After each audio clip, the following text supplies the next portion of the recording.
Merci beaucoup, Monsieur Julien Lemoine. Donc, on a bien vu que pour répondre aux impératifs de sécurité et aux contraintes réglementaires, notamment la RGS que vous citiez, il y avait des solutions apportées par des entreprises qui ont des compétences et qui offrent des prestations avec engagement de résultats, ce que je noterai, ce qui est évidemment de grande importance. Alors, pour conclure cette session dédiée aux solutions et aux accompagnements, je vais faire appel maintenant à des personnes qui vont représenter les assurances, donc la SMACL, avec deux personnes. Donc ça va être une présentation à deux voix. Monsieur Olivier Darroux, qui est responsable sécurité des systèmes d'information donc à la SMACL Assurance. Vous avez défini la mise en œuvre de la politique de sécurité, enfin vous êtes en tout cas dans la définition de la mise en œuvre de la politique de sécurité, le pilotage des risques de sécurité des systèmes d'information, sensibilisation, conseil et assistante. Et Madame Christelle Bourgeot-Semur, voilà, experte technique pour ce qui est des dommages et des biens dans cette même assurance, en charge du soutien technique de l'ensemble des équipes de production et référente sur la souscription des risques émergents. Et vous allez maintenant nous parler de la couverture des risques cyber par les assurances.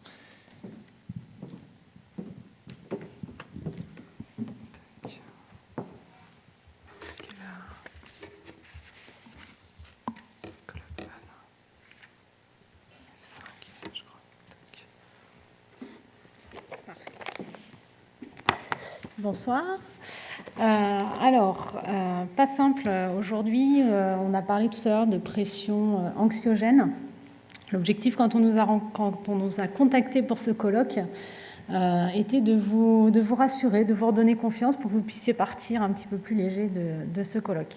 Alors oui, effectivement, les assureurs se penchent sur les cyber-risques, mais ce sont des risques émergents. Et s'agissant d'un risque émergent, la tâche n'est pas aisée. D'autant que les menaces s'organisent et puis... il faut que je monte les micros. Vous m'entendez ? Très bien. Donc d'autant que les menaces progressent et s'organisent finalement au fur et à mesure que l'information augmente en valeur et en volume, l'information effectivement que vous stockez dans vos systèmes d'information. Et puis que force est de constater que les hackers sont à l'affût de la moindre faille et puis qu'ils ont bien souvent une longueur d'avance. Il est aussi important de rappeler que et ça a été dit à plusieurs reprises aujourd'hui, mais que face aux cyberattaques, finalement, la meilleure protection, ça reste la sécurisation de vos systèmes d'information et que souscrire une assurance cyber-risque va permettre d'en atténuer l'impact financier, mais ne fera pas disparaître la menace qui pèse sur vos systèmes d'information. Pour définir un nouveau contrat, on a d'abord, en tant qu'assureur, cartographié les contrats qui existent, ceux que vous avez souscrits auprès de vos assureurs respectifs. Ces contrats traditionnels qui proposent finalement des réponses partielles aux cyberattaques. Et les assureurs développent également un certain nombre de contrats spécifiques, plus adaptés aux cyber-risques.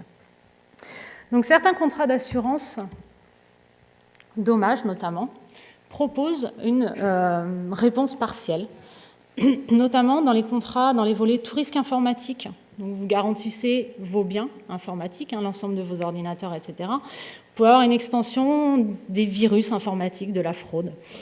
En cas d'attaque d'un virus sur vos données, l'assureur prendra en charge ce qu'on appelle la reconstitution des données. Et les frais supplémentaires d'exploitation. Donc, les frais supplémentaires d'exploitation, c'est l'ensemble des frais qui sont restés à la charge de la collectivité et qui ont permis de maintenir un certain niveau d'activité. On a également cartographié les contrats de responsabilité. Alors, les contrats de responsabilité civile, ce sont des contrats de type tout risque sauf, et on a l'habitude de dire que tout ce qui n'est pas exclu est garanti. Donc, si dans vos contrats, les cyber-risques ne sont pas exclus, ils sont garantis. Alors, comment on va les garantir ? Vous avez certainement une ligne qu'on appelle dommages immatériels non consécutifs. Donc, c'est un peu barbare comme mot. Donc, les dommages immatériels, finalement, c'est tout ce qui n'est pas corporel, tout ce qui n'est pas matériel. Ça va être les pertes pécuniaires, par exemple. Et ils sont dits non consécutifs car ils ne sont pas consécutifs à un dommage matériel ou un dommage corporel. Si je prends l'exemple d'un vol de données dans une collectivité avec une usurpation d'identité derrière, vous allez avoir un tiers victime, un citoyen, un administré, victime de cette usurpation d'identité, qui peut avoir subi des dommages immatériels, par exemple du vol de données bancaires, etc., ou des délits sur Internet. Dans ces cas-là, l'assureur pourra intervenir parce que la responsabilité de la collectivité pourra être recherchée. L'assureur interviendra non seulement pour les dommages et intérêts qui pourront être payés à la victime, mais également pour les frais de défense qui pourront être engagés pour défendre la collectivité. Et on a un petit peu cherché. Donc pour trouver la garantie, finalement, on imagine des sinistres. Et on s'est dit, le hacker, il peut également s'attaquer aux feux de signalisation. Ben oui, peut-être qu'en s'introduisant dans votre système d'information, il va prendre le contrôle des feux de signalisation. Peut s'en suivre des accidents de la circulation avec des dommages matériels certainement, des dommages corporels, voire corporels graves. Là encore, votre contrat de responsabilité civile pourra intervenir sur les lignes de dommages matériels et corporels. Donc on a sur ces contrats un certain nombre de réponses, en tout cas pour garantir la responsabilité de la collectivité.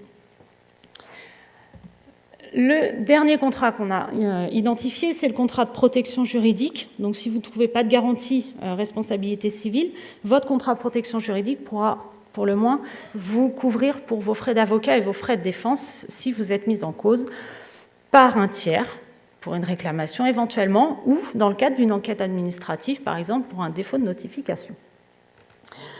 Alors, oui, on a des réponses partielles, mais on voit bien aussi que sur ces contrats, c'est assez aléatoire. Votre contrat responsabilité civile ne vous garantira que si vos cyberrisques ne sont pas exclus. Les réponses sur les contrats dommages ne sont que très partielles. Donc, les assureurs travaillent à proposer des contrats spécifiques, bien plus adaptés, plus complets.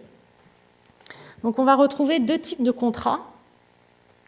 Des contrats standards qui ne proposent que des prestations d'assurance, et des contrats hybrides, c'est des offres packagées qui proposent des prestations d'assurance, mais également des prestations de services. Dans ce cas-là, les assureurs nouent des partenariats avec des acteurs de la cybersécurité.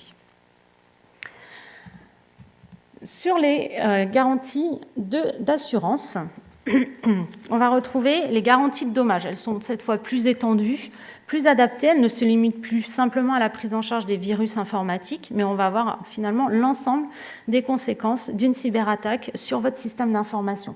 Les frais sont divers. J'ai mis les plus courants que l'on retrouve dans l'ensemble des contrats présents sur le marché actuellement. Donc vous allez avoir les frais nécessaires pour les mesures d'urgence. Donc ça va être restauration de données, décontamination du système d'information. Vous allez avoir les garanties de restauration de données, je l'ai dit, et des programmes informatiques. Vous pouvez avoir aussi une garantie des frais de notification. Par frais de notification, on va entendre les frais qui permettent d'identifier les personnes finalement qu'on a besoin de notifier qu'il y a eu une atteinte éventuelle à leurs données personnelles, et les frais de notification à proprement parler, c'est-à-dire les frais de publication, les frais d'envoi, éventuellement la mise en place d'une plateforme téléphonique et les frais d'impression. On a également des frais de monitoring ou de surveillance. Donc ces frais de surveillance, ce sont des frais de surveillance des données volées sur le dark web, notamment. Et enfin, on va avoir une couverture des pertes d'exploitation, des pertes de recettes et des frais supplémentaires. Perte d'exploitation, c'est un peu l'assurance vie de l'entreprise ou de la collectivité. C'est la garantie qui va permettre de remettre la collectivité dans la situation financière, finalement, qui aurait été la sienne s'il n'y avait pas eu de sinistre, s'il n'y avait pas eu d'attaque. Et les frais supplémentaires sont ceux qui vont permettre de maintenir un certain niveau d'activité. J'ai un exemple à vous citer d'une collectivité donc qui n'est pas en Bretagne et dont je ne dirai ni la région ni le nom. C'est un fait réel, une garantie, d'ailleurs l'assureur est intervenu. Donc c'est un système d'information qui a été attaqué par un activiste qui vient de la contraction des mots de hacker et activiste, qui protestait contre la construction d'une ligne de chemin de fer. C'est une attaque de type déni de service, donc il a envoyé un nombre très important de requêtes sur le serveur afin de le saturer. Donc le serveur de la collectivité était bloqué, pas de communication intranet, pas de communication internet, une communication interne bloquée, pas de mail, mais on a été un petit peu plus loin puisque les lignes téléphoniques qui passaient par routeur étaient également saturées. Le fonctionnement des alarmes ETHS, les PC de sécurité ETHS et le système de vidéosurveillance ETHS également. Donc on voit bien que cette collectivité qui était finalement assez connectée a été complètement dans le noir pendant un certain temps. Donc ils ont eu de la chance, c'était de tomber sur un activiste. L'intérêt et le but de cet activiste, c'était d'être vu du plus grand nombre. Donc, ils ont pu neutraliser l'attaque assez rapidement et finalement, l'assureur n'est intervenu que pour les frais de décontamination du système d'information. Donc, c'est un sinistre qui a coûté quand même la bagatelle de 188 000 €. Deuxième garantie que l'on retrouve, c'est les garanties de responsabilité. Donc, c'est un peu les mêmes que l'on retrouve sur les contrats spécifiques. Donc, plus généralement, on va prendre l'ensemble des réclamations des tiers du fait d'une intrusion dans votre système d'information. Donc, pour un vol de données, pour une perte de données, mais également aussi pour l'envoi d'un mail à un fournisseur ou un co-contractant qui comportait un virus, par exemple. Ces garanties de responsabilité emportent également une ERC en cas d'enquête administrative, pour un défaut de notification notamment, et les frais de défense sont également pris en charge. Si les assureurs développent des garanties de responsabilité dans des contrats spécifiques cyber-risque, c'est bien entendu qu'ils vont adapter les contrats de RC général et très certainement faire en sorte que la responsabilité liée au cyber-risque ne soit garantie que dans ces contrats cyber-risque et adapter les contrats de RC général en excluant ces contrats de cyber-risque. Certains assureurs ont commencé, d'autres non. Maintenant, c'est une évolution à laquelle on va très certainement devoir s'attendre. Dernier point, c'est une garantie de cyber-extorsion. La garantie cyber-extorsion va couvrir, en cas de ransomware, les frais d'un consultant et éventuellement, en fonction des contrats, le paiement de la rançon. On voit donc qu'on a une offre, les assureurs en tout cas s'attellent à proposer aux entreprises et aux collectivités une offre d'assurance qui va vous accompagner pendant le sinistre. Avec leurs offres packagées, elles essaient également de proposer un accompagnement avant et après le sinistre. Je vais laisser la parole à M. Darroux qui va vous expliquer tout ça. Bonjour. Alors, en matière de sécurité des systèmes d'information, au-delà de l'équipement de première nécessité qu'on trouve généralement donc en matériel et en logiciel, il y a un point qui est très souvent négligé, c'est la prévention. On l'a un peu évoqué là, au cours de l'après-midi, mais les équipements de sécurité, je pense que vous le savez, ne sont pas infaillibles. Tôt ou tard, il se passera quelque chose et ils stopperont uniquement que ce qu'ils connaissent généralement, sauf les équipements les plus aboutis, mais qui coûtent finalement assez cher. Les cybercriminels ont bien compris que c'est par l'intermédiaire de l'utilisateur et de son poste de travail qu'ils arriveront à leur fin. Tous leurs efforts aujourd'hui se portent sur cet axe. Vous avez bien vu l'histoire des ransomware. Le but, c'est que l'utilisateur clique pour le faire rentrer dans le système d'information. Et c'est donc bien la sensibilisation des personnels, et puis au-delà, effectivement, des citoyens, mais c'est un petit peu plus compliqué d'aller joindre le citoyen. C'est donc bien cette sensibilisation qui est essentielle, parce qu'ils seront le dernier rempart. Alors, on a coutume de dire que l'utilisateur est le maillon faible. Ma vision à moi, c'est plutôt que c'est un petit peu biaisé, mais que c'est le maillon à renforcer. C'est grâce à lui qu'on arrivera à protéger le reste du système d'information. On vient d'aborder avec ma collègue tout à l'heure les garanties des contrats d'assurance cyber et notamment la garantie de cyber-extorsion. Monsieur Paget a parlé tout à l'heure du sujet des ransomware, effectivement. Et pour ma part, moi, j'aimerais partager avec vous, si j'y arrive, quelque chose qui peut être fait en matière de sensibilisation, qui soit ludique pour intéresser la personne qui va recevoir la sensibilisation. Est-ce que ça marche ? Excusez-moi, c'est pas au bon endroit.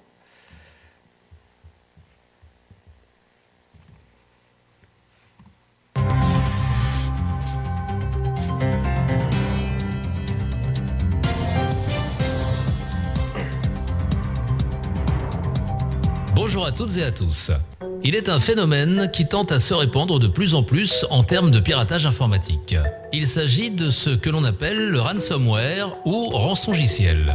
Sous ce terme quelque peu barbare se cache une technique par laquelle un cybercriminel va réussir à bloquer le fonctionnement d'un ordinateur, d'un réseau ou d'un site web et ensuite exiger le paiement d'une rançon pour débloquer le système.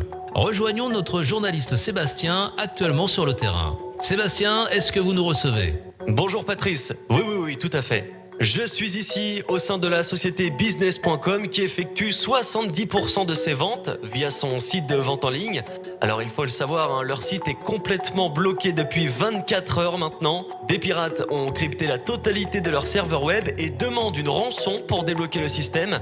Et malheureusement, n'ayant pas de sauvegarde exploitable, la société business.com hésite encore à payer car, il faut le savoir, ce blocage leur coûte une importante somme d'argent chaque heure qui passe. Merci Sébastien, je vais rejoindre notre invitée, Madame Dubois, experte en sécurité. Bonjour Madame Dubois, pouvez-vous nous expliquer ce qu'est un ransomware ? Un ransomware est une sorte de code malveillant comme le sont les virus ou les chevaux de Troie. Il s'agit d'un programme qui, une fois installé sur votre ordinateur, se répand sur les machines du réseau de votre entreprise. Dans la grande majorité des cas, il crypte le contenu des disques durs, rendant les données stockées inaccessibles. L'introduction du ransomware est réalisée en général via un email frauduleux qui va pousser son destinataire soit à ouvrir une pièce jointe contenant le code malveillant, soit à cliquer sur un lien qui l'amènera à un site pirate cherchant à exploiter une faille du navigateur. Le ransomware introduit aussi des fichiers texte, HTML ou au format image contenant les instructions de paiement. Très souvent, le paiement de la rançon se fait à travers des sites web hébergés sur ce qu'on appelle le darknet.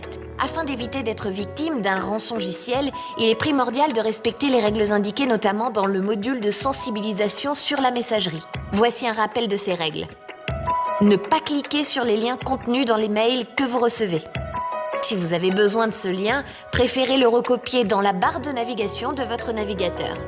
N'ouvrez également que les pièces jointes que vous attendez et envoyées par quelqu'un que vous connaissez. Je vous remercie Madame Dubois pour ces explications. Quant à nous, nous nous retrouverons prochainement. À bientôt.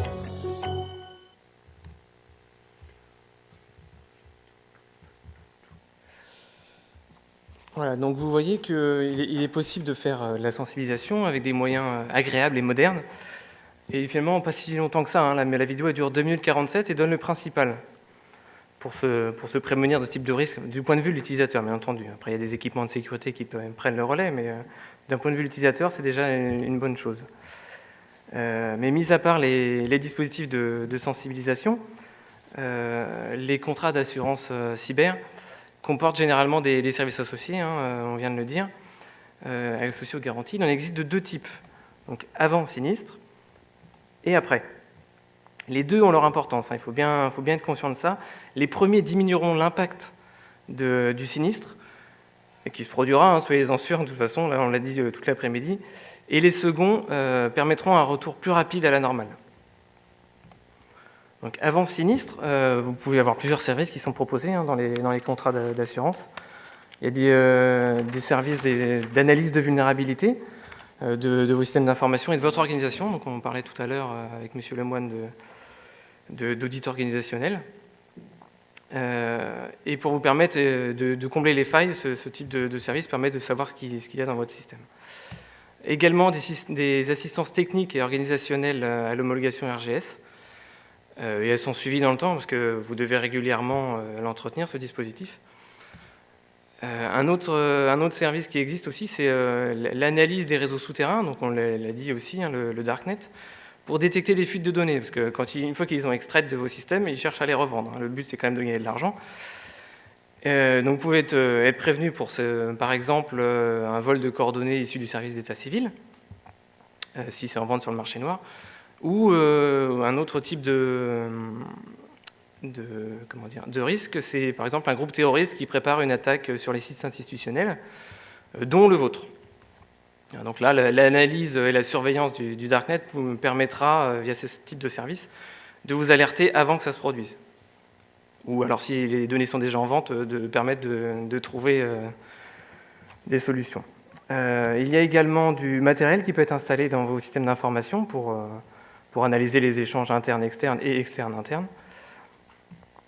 De la sensibilisation au risque, un peu à l'image de ce que je viens de vous montrer, qui sera forcément adapté à votre contexte et à votre organisme.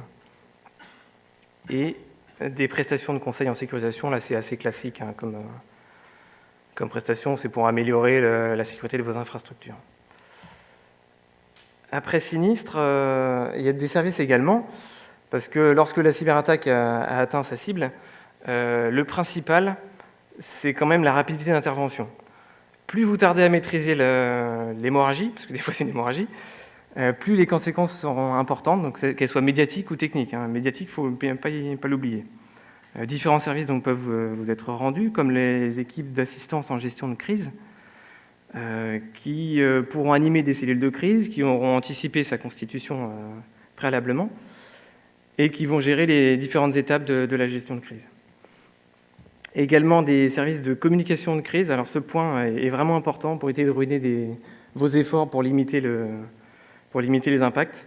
Alors, si vous voulez des exemples, des séances de coaching ou de briefing avant toute prise de parole, ou encore les bonnes formules à utiliser et celles à surtout pas utiliser pour ne pas faire dans l'anxiogène, comme on disait tout à l'heure. Vous avez également des services d'expertise informatique qui vont vous assister dans la recherche des causes et les modes d'action qui ont été mis en œuvre, et également la constatation de l'étendue des dégâts. Également des services de conseil juridique dans le cadre de votre mise en cause de votre responsabilité, ou si en cas d'enquête administrative, on l'évoquait tout à l'heure dans les contrats. Également des services pour la notification des tiers en cas de violation de données. Donc là, c'est typiquement dans le cadre du règlement de protection européen. Alors ce point, il n'est pas encore complètement arrêté dans le règlement, donc le type de service qui répondent à cette problématique s'adaptera forcément à la législation. Et enfin, des services d'e-réputation qui regroupent et analysent les informations diffusées, qui vont vous permettre de réagir de manière appropriée pour éviter, par exemple, que des fausses informations ou des informations non maîtrisées se répandent très rapidement sur les réseaux sociaux. Alors, pour conclure, il faut avoir à l'esprit que l'assurance, c'est une des réponses pour atténuer le cyber-risque. Mais retenez surtout de cet après-midi et de cette présentation que vous serez tôt ou tard une victime. Le savoir, c'est déjà l'anticiper. C'est un savant mélange d'approches et d'outils qui vous permettra de résister aux menaces amenées par la transformation numérique. Prévention, hygiène informatique au quotidien, pour rappeler un thème cher à l'ANSSI, et gestion de la crise le moment venu sont les maîtres mots pour la maîtrise de cette transformation. Merci. Ouais. Merci beaucoup à Madame Christelle Bourgeot-Sémur et Monsieur Olivier Darroux pour leur présentation. Donc, je souhaite que nous ne soyons pas de futures victimes, mais en tout cas, je retiens que l'assurance permet de réduire l'impact financier en fait des potentielles attaques potentielles que nous pourrons avoir, mais des solutions existent, elles vous ont été présentées.